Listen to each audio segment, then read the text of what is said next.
Selamat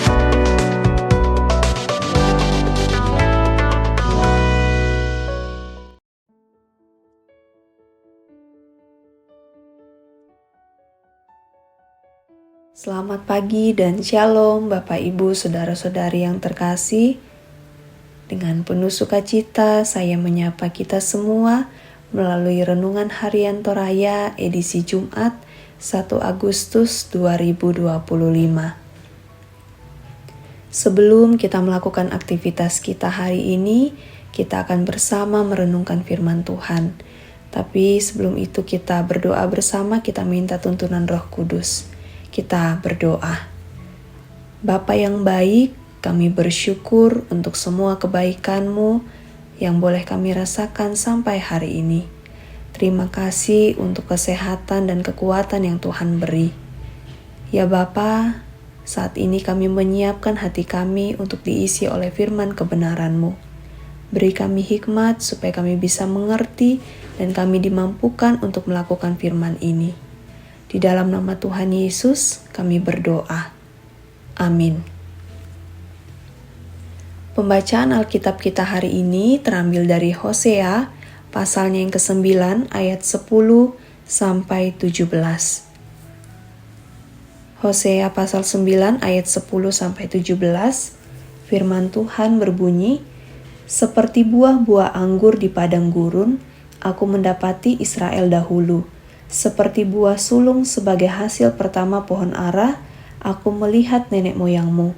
Tetapi mereka itu telah pergi kepada Baal Peor dan telah membaktikan diri kepada dewa keaiban, sehingga mereka menjadi kejijikan sama seperti apa yang mereka cintai itu. Kemuliaan Efraim terbang seperti burung, tiada yang melahirkan, yang hamil dan yang mengandung. Sekalipun mereka membesarkan anak-anaknya, aku akan membuat mereka bulus sehingga tidak ada manusia lagi. Sungguh, celakalah juga mereka pada waktu aku menjauh daripada mereka. Efraim, seperti yang aku lihat, telah membuat anak-anaknya menjadi binatang perburuan. Efraim terpaksa menyerahkan anak-anaknya kepada si pembunuh. Berilah kepada mereka ya Tuhan. Apakah yang hendak kau beri? Berilah kepada mereka kandungan yang mandul dan buah dada yang kering. Segala kejahatan mereka terjadi di Gilgal. Sungguh, di sana aku mulai membenci mereka, oleh karena jahatnya perbuatan-perbuatan mereka. Aku akan menghalau mereka dari rumahku, aku tidak akan mengasihi mereka lagi, semua pemuka mereka adalah pemberontak. Efraim telah dipukul, akarnya telah menjadi kering, mereka tidak akan menghasilkan buah, bahkan sekalipun mereka melahirkan anak. Aku akan mematikan buah kandungannya yang berharga. Allahku akan membuang mereka, sebab mereka tidak mendengarkan Dia, maka mereka akan mengembara di antara bangsa-bangsa. Amin. Tema renungan kita hari ini adalah jangan sampai Tuhan berpaling.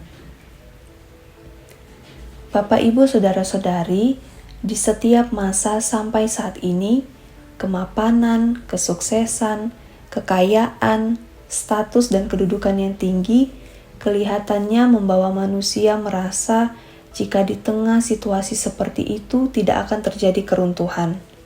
Tetapi ingatlah dan berhati-hatilah, karena itu semua bisa menjadi berhala pengkhianatan jika karena itu semua kita melupakan Tuhan. Hosea pasal 9 ayat 10-17 menggambarkan bagaimana kekecewaan Tuhan kepada Israel. Israel seperti buah pertama yang sangat dikasihinya, tetapi kini berkhianat dengan menyembah Baal. Pelanggaran ini menyebabkan Tuhan harus menghukum keturunan Israel. Kemuliaan mereka akan hilang, kemandulan akan dialami, dan anak-anak mereka akan mati. Israel akan mengalami penderitaan, yaitu dibuang dan akan mengembara di antara bangsa-bangsa karena mereka tidak mau mendengarkan Tuhan. Israel telah memiliki banyak kemuliaan, kekayaan, dan keturunan, tetapi pada akhirnya kehilangan segalanya karena mengkhianati kesetiaan Tuhan. Bapak, Ibu, saudara-saudari, pengalaman pahit yang dialami Israel mengajak kita untuk merenungkan sejauh mana ketaatan kita kepada Tuhan. Kita bisa terbuang dari Tuhan, kita bisa mengalami krisis identitas, kehancuran keluarga, terlebih jaminan masa depan akan hilang apabila kita tidak setia.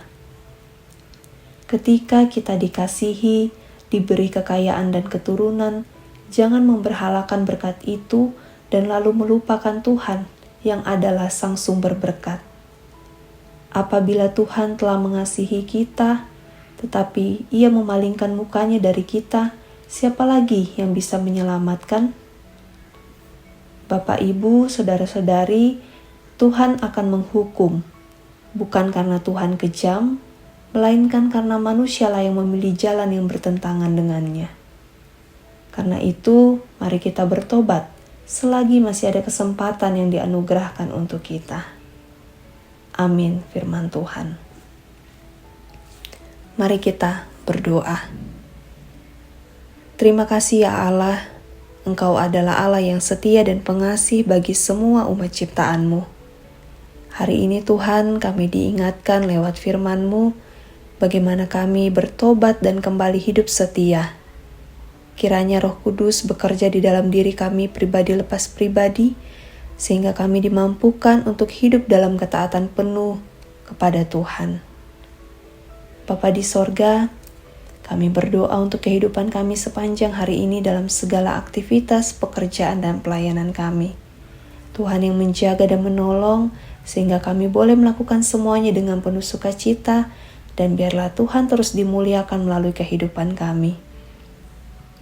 Kami berdoa juga Tuhan bagi anggota jemaat-Mu yang sedang dalam pergumulan, kiranya Tuhan terus menguatkan mereka. Bagi yang sakit, kiranya Tuhan sembuhkan. Orang tua kami di dalam masa lansia, Tuhan juga kiranya memberkati. Kehidupan kami semuanya kami serahkan ke dalam tangan-Mu. Biarlah kehendak-Mu yang jadi Tuhan dan bukan kehendak kami. Di dalam Kristus Yesus, itulah Tuhan dan Juru Selamat kami. Amin. Demikianlah renungan harian kita hari ini. Selamat beraktivitas, kiranya Tuhan Yesus memberkati kita semua. Shalom.